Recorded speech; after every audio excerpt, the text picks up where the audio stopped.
আসসালামু আলাইকুম। এটা এসএসসিতে এটা এমসিকিউ আসছে 5.1। এই অঙ্কটা খুবই ইম্পর্টেন্ট একটা এমসিকিউ। আমি একটা শর্টকাট নিয়মে অঙ্কটা করাবো।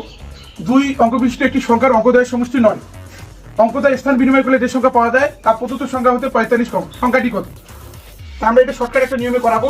অঙ্কদ্বয়ের সমষ্টি 9, 2 আর 7 যোগ করলে 9, 7 আর 2 যোগ করলে 9, 6 আর 3 যোগ করলে 9, 3 আর 6 যোগ করলে 9।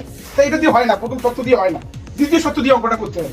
অঙ্কদ্বয় স্থান বিনিময় করলে যে সংখ্যা পাওয়া যায় তার প্রদত্ত সংখ্যা হতে এত কম। তাহলে দ্বিতীয় সূত্রটা হলে আমরা অঙ্কটা নিই 27, সংখ্যাটি হলো 27। তাহলে 27 সংখ্যাটার সাথে অঙ্কদ্বয় স্থান বিনিময় করি, অঙ্কদ্বয় স্থান বিনিময় করি। অঙ্কদ্বয় স্থান বিনিময় যদি করি তাহলে কত হয়? 7 এখানে যাবে, 2 এখানে যাবে। তার প্রদত্ত সংখ্যা কত? এই 27। কিন্তু কত কম? 45 কম। করলে আমাদের এই 72 হয় না, হয় -18। তাহলে এই 72 18 কিন্তু মিলে নেই। আমরা নেক্সট যাই, 6 নম্বরটা। এটা আমরা চেঞ্জ করি, স্থান বিনিময় করি, করলে কত হয়? 27। তাহলে অঙ্কটা কত? 72। 72 থেকে প্রদত্ত সংখ্যা মানে 72 থেকে কত বিয়োগ করবো? 45।